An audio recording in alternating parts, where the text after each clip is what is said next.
तो दोस्तों, कैसे हैं आप सभी। मैं आशा करता हूं आप सब ठीक ही होंगे। दोस्तों, मैं जानता हूं आपको इंतज़ार है नई कहानियों का। यहाँ तक कि आप लोगों का ये भी कहना है कि कहानियाँ हफ्ते में 2 या 3 बार आए तो सभी को बेहद खुशी होगी। पर मेरी भी अपनी कुछ समस्याएं हैं। मुझे समय नहीं मिल पाता, पर मैं हफ्ते दर हफ्ते अपनी पूरी कोशिश करता हूँ कि आपके लिए कम से कम कुछ कहानियाँ पिरो सकूं। मैं जानता हूं कि आप समझ जाएंगे। तो फिलहाल अगर आप पहली बार इस चैनल पर आए हैं तो सब्सक्राइब ज़रूर करिएगा और साथ ही बेल बटन दबाना भी बेहद ज़रूरी है, क्योंकि इसकी वजह से आपको मुझे ढूंढने में परेशानी नहीं होगी। और अगर आप भी चाहें कि मैं आपकी कहानियों को अपनी आवाज़ दूं, तो कहानियों को सुनने के बाद मुझे मेरे इंस्टाग्राम पर मैसेज करें। मेरी आईडी है महेश आर्या यूट्यूबर। मैं आपको वहीं मिलूंगा। तो दोस्तों, बातें करते हैं ख़त्म, और बिना देरी किए कहानियों को अंत तक सुनने के लिए बने रहें मेरे यानी महेश के साथ।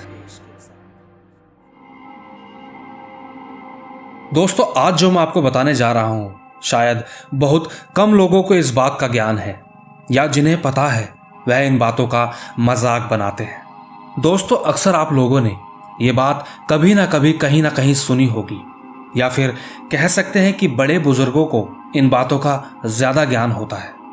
दोस्तों, कहा जाता है कि दिन ढलने के बाद मांस मछली कभी भी अपने साथ ना लाए, क्योंकि ऐसा माना जाता है कि रात के अंधेरे में शैतानी आत्माओं को यह चीज़ें अपनी तरफ आकर्षित करती हैं, जिससे कोई भी शैतानी शक्ति आपके ऊपर हमला कर सकती है। दोस्तों, ऐसी ही एक कहानी लेकर मैं आपके सामने आया हूं, जो कि एक गांव की है। डॉली बराल, जो कि उत्तर प्रदेश में रहती है।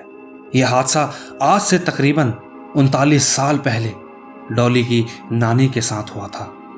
हालांकि डॉली का उस समय जन्म भी नहीं हुआ था, परंतु उनकी नानी इस बात का जिक्र किया करती थी, जो कि आज मैं आपके साथ शेयर करने जा रहा हूं। दोस्तों, यह उस समय की बात है जब डॉली की नानी कोलकाता के एक छोटे से गांव में रहती थी, और माना जाता है कि कोलकाता में माछ भाती यानी मछली चावल लगभग सबका पसंदीदा खाना होता है।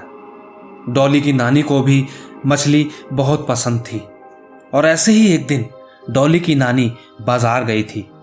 उनके साथ डॉली की मासी और उनके मामा भी थे।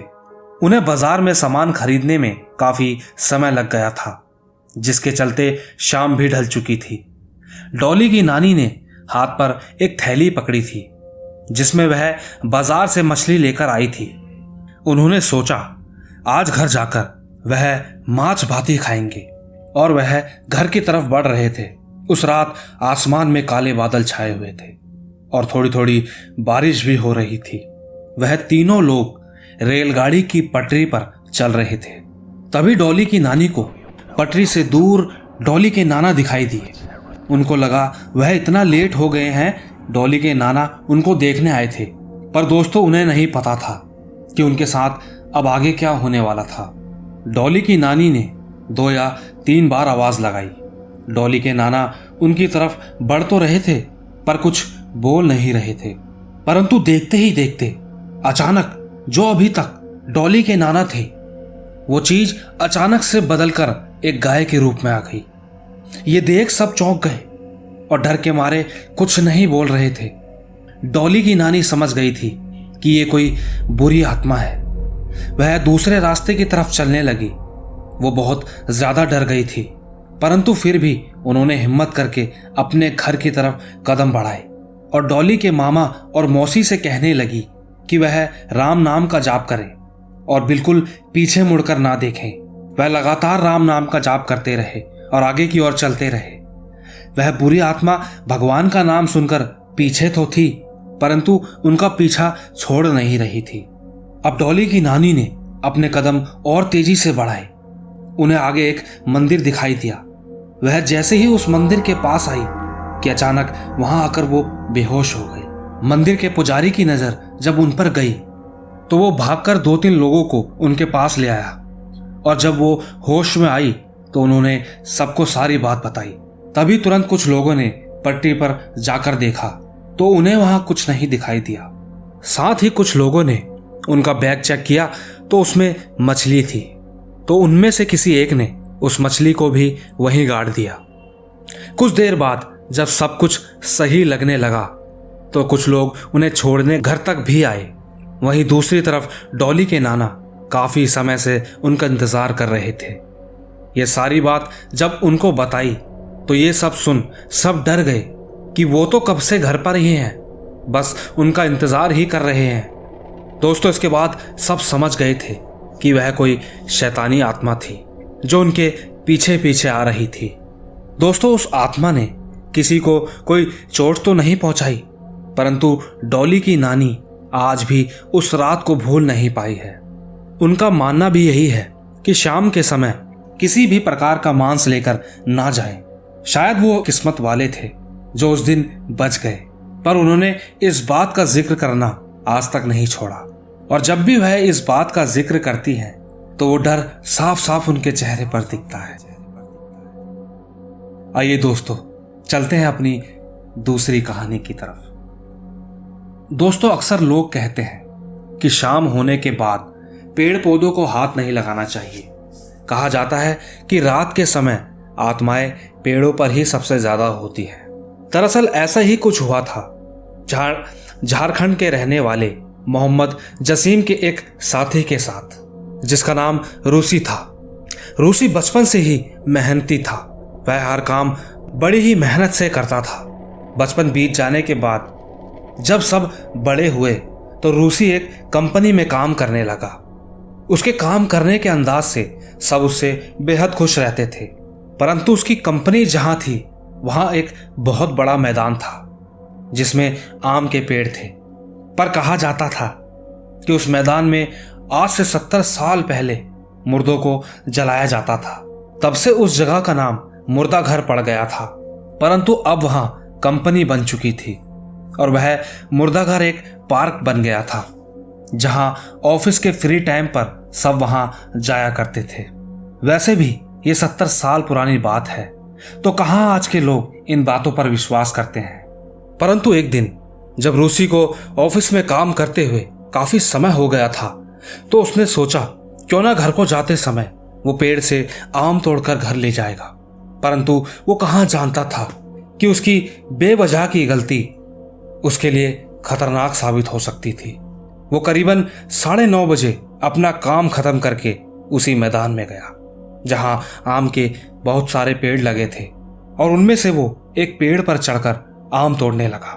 उसने आमों से एक थैला भरा और वहां से जाने लगा। वो अभी आधे रास्ते ही चला होगा कि उसे ऐसा लगने लगा जैसे उसके कोई पीछे पीछे चल रहा है, लेकिन उसने जैसे ही पलट के देखा तो पीछे कोई नहीं था। हालांकि पीछे कोई था नहीं, पर वो थोड़ा डर गया था।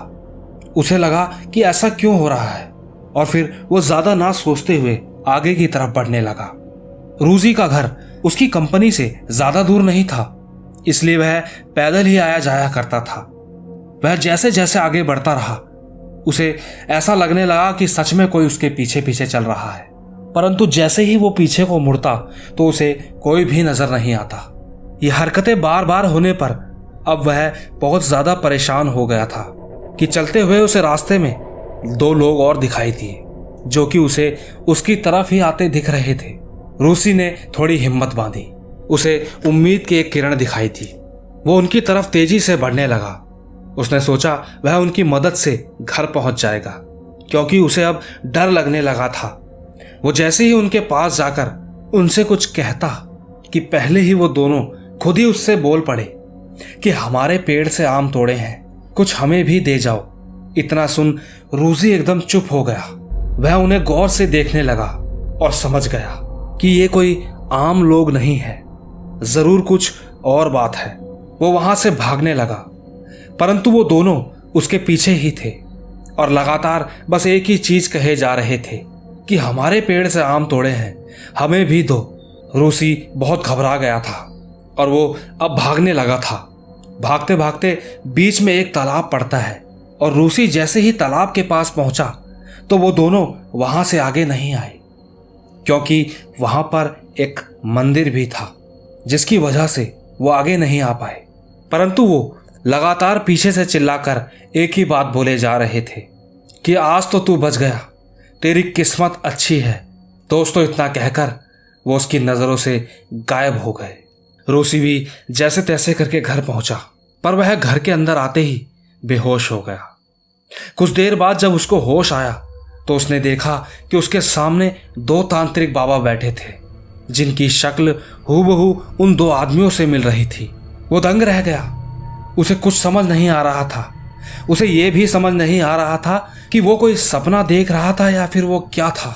बाबाओं से बात करके पता चला कि वो हकीकत में तांत्रिक ही थे, पर सबसे बड़ा सवाल तो रूसी के मन में यह चल रहा था कि अगर ये तांत्रिक हैं तो फिर इन्हीं की शक्ल में वो 2 आदमी कौन थे।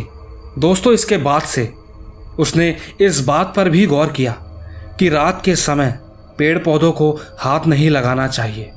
ऐसा रूसी का मानना है कि रात के समय उन पर आत्माओं का वास होता है। दोस्तों, साथ ही रूसी को समझ नहीं आया था कि वह कोई सपना देख रहा था या फिर हकीकत, परंतु उस दिन के बाद से वो अब तक डरा हुआ है। आइए दोस्तों, चलते हैं अपनी तीसरी कहानी की तरफ। दरअसल दोस्तों, हम अपने जीवन को काफी खुशहाली से जीना चाहते हैं और अच्छे से भी रह रहे होते हैं, पर जब उसी जिंदगी में एक दिन ऐसा भी आता है जिसे हम कभी भूल नहीं पाते हैं और आगे जाके भी हमारे मन में उस डर का एहसास रह जाता है, जिसे हम मन ही मन कभी निकाल नहीं पाते। कुछ ऐसा ही हुआ था मुंबई के वर्ली इलाके में रहने वाले अक्षय चौधरी के साथ, जो आज तक उस दिन को कभी भूल नहीं पाया। दरअसल ये बात 2011 की है, जब अक्षय तकरीबन 17 साल का था। एक दिन की बात थी जब उनके पास ही के एक इलाके में मारामारी हुई और उनके इलाके के कुछ लोग पुलिस स्टेशन गए। ये मारामारी किसी चीज की जनगणना को लेकर हुई थी। उस रात अक्षय और उसका एक साथी दोनों ही जब उस रास्ते से गुजर रहे थे तो अक्षय को टॉयलेट आया। उसने कहा, तू रुक, मैं जरा वॉशरूम करके आया। पर उसका दोस्त धीरे धीरे आगे बढ़ रहा था। अक्षय जब वॉशरूम करने लगा तो उसके कानों में किसी बिल्ली के रोने की आवाज आने लगी। अक्षय ने यहां वहां देखा तो वह आवाज एक पेड़ के पीछे से आ रही थी। दोस्तों, अक्सर माना जाता है कि किसी जानवर का रोना ठीक नहीं होता। कहा जाता है कि किसी भूत पिशाच आत्मा को कोई इंसान इतनी जल्दी नहीं देख पाता, पर वही चीज किसी जानवर को दिखाई देने लगती है। अक्षय को इन बातों की जानकारी तो थी, वह समझ गया था कि कुछ तो बात है, पर फिर भी वो लगातार उस पेड़ की तरफ देखे जा रहा था। फिर अचानक उस बिल्ली की रोने की आवाज तेज होने लगी। अक्षय घबरा गया। उसे समझ नहीं आ रहा था कि वो अब क्या करे। वो अपने दोस्त को आवाज देना चाह रहा था, पर उसकी आवाज मानो कहीं रुक सी गई थी। वह भागना भी चाह रहा था, पर उस जगह पर जम सा गया था। उसे समझ नहीं आ रहा था कि वो क्या करे। अचानक उसे अपने शरीर पर कुछ भारीपन सा लगने लगा। वो समझ गया था कि जो भी है वो उसके करीब आ रहा है। उसने अपने मन में कई भगवान का नाम लेना शुरू किया। उसको ऐसा करके थोड़ा ठीक तो लग रहा था, परंतु अब भी वो बहुत डरा हुआ था। कुछ देर बाद उसके दोस्त को लगा कि कहाँ रह गया, तो वह अक्षय को देखने वापस पीछे की तरफ आया। और वो जैसे ही पीछे वापस आया तो जो उसने देखा तो वो देखकर दंग रह गया।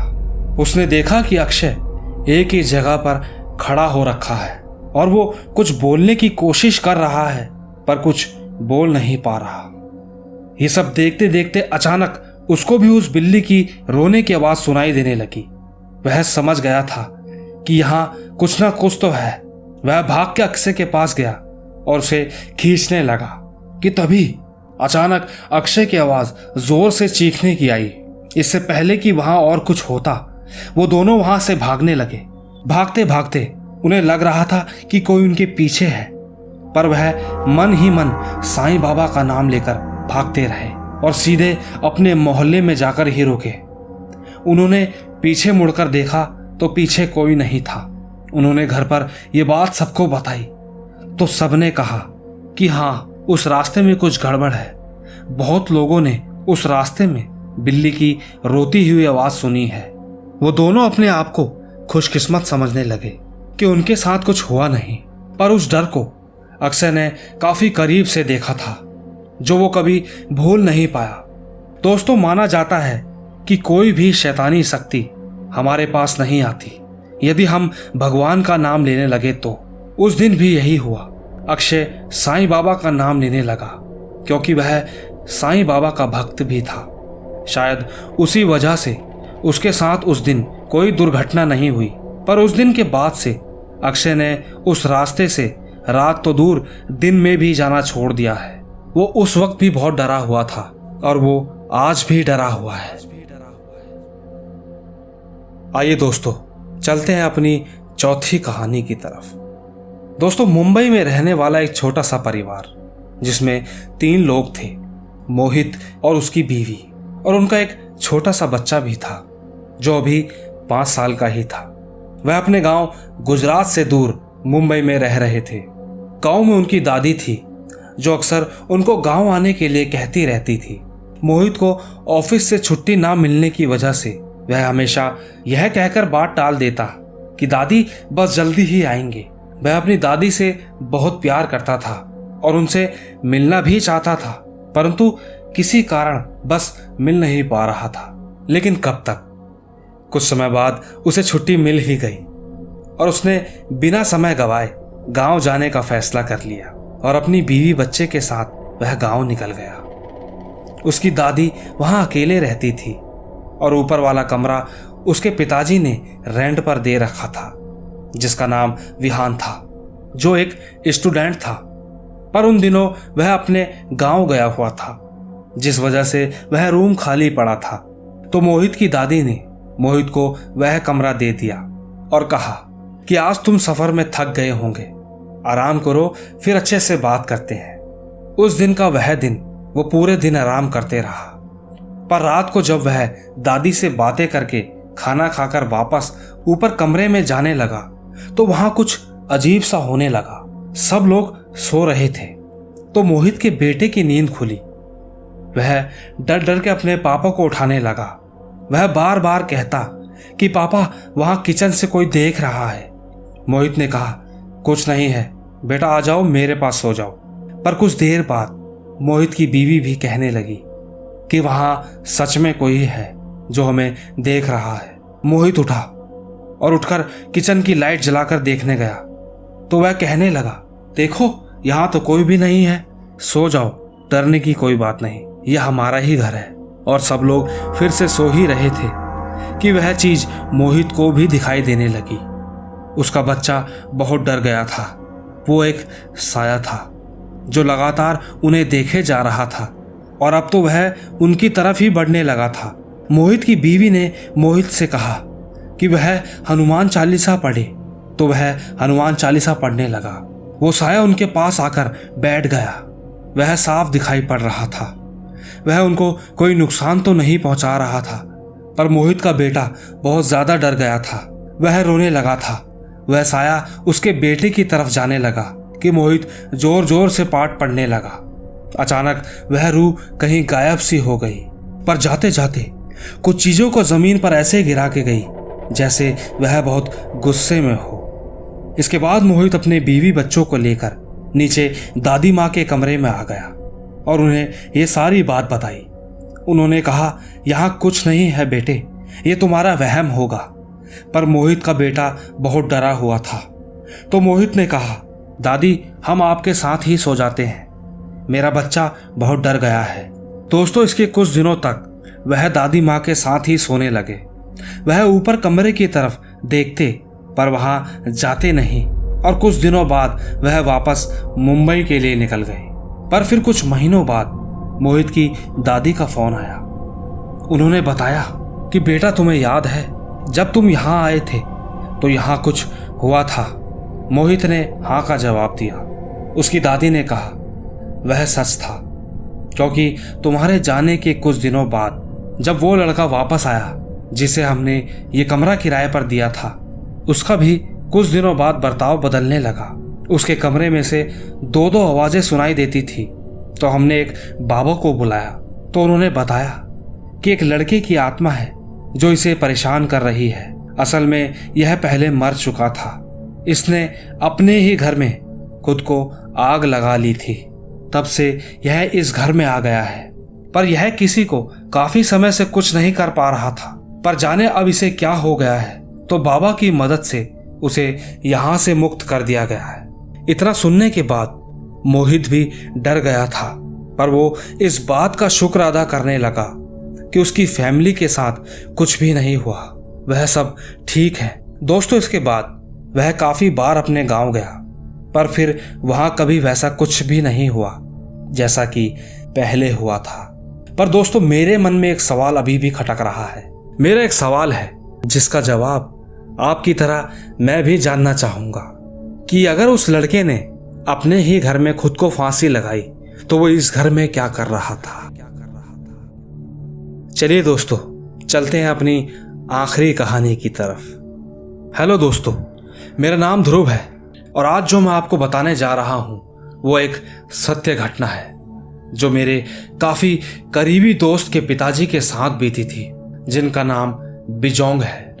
यह उस समय की बात है जब वह लगभग 22 या 23 साल के हुआ करते थे।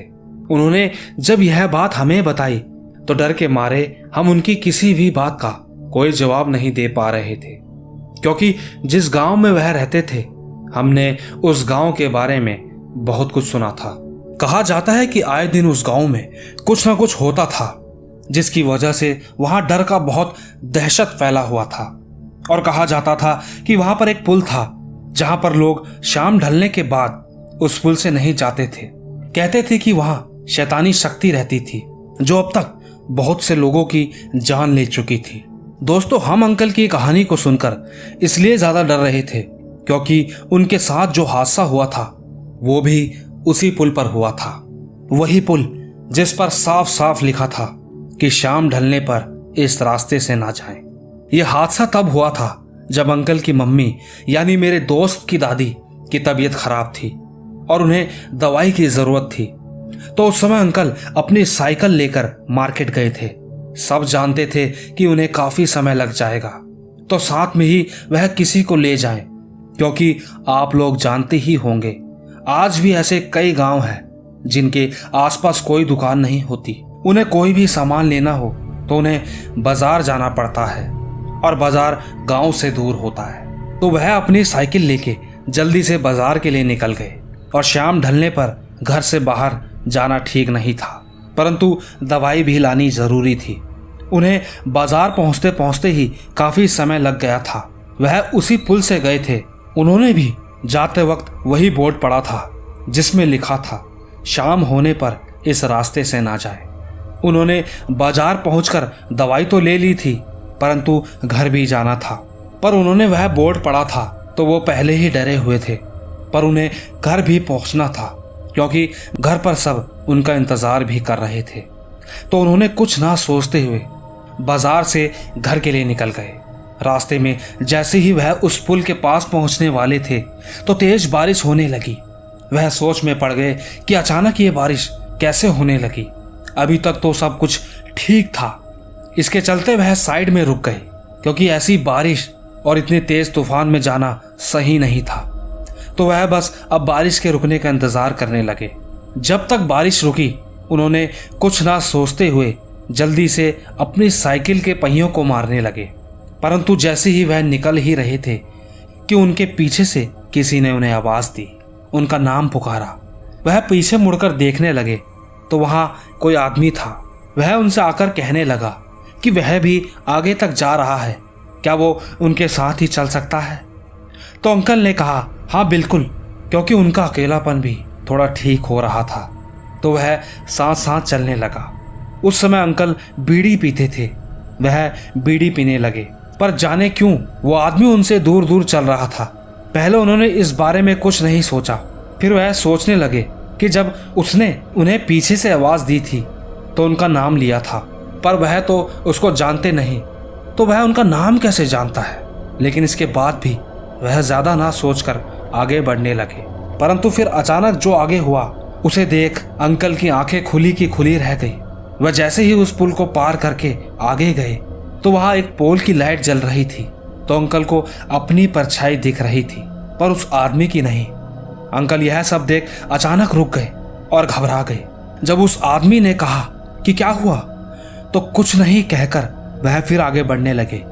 पर जब उन्होंने उसके पैरों की तरफ देखा तो वो काफी डर गए। वह जमीन से थोड़ा दूर ऊपर हवा में चल रहा था। वो बहुत ज्यादा डर गए थे। वह मन ही मन सोचने लगे थे कि वह अब नहीं बचेंगे, अब शायद उनका अंत निकट है। पर फिर भी वह चलते जा रहे थे, डरे हुए थे, सहमे हुए थे। अचानक उनकी आवाज भी धीरे हो गई थी। पर दोस्तों कहते हैं ना, मारने वाले से बचाने वाला बड़ा होता है। वो दिन शायद उनकी किस्मत थी कि तभी एक इंसान पीछे से सामान टेम्पो में रखकर उनके सामने से गुजर रहा था और अंकल को देखकर हॉर्न भी मार रहा था, क्योंकि उसे वहां अंकल के अलावा और कोई नहीं दिख रहा था।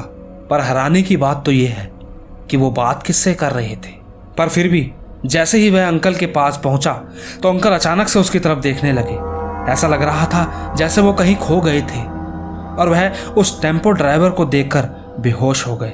वह टेम्पो ड्राइवर ने उन्हें उस सुनसान रास्ते पर ना छोड़कर जल्दी से उन्हें उठाकर अपनी साइड वाली सीट पर लेटा दिया और उनकी साइकिल को पीछे टेम्पो में डाल दिया।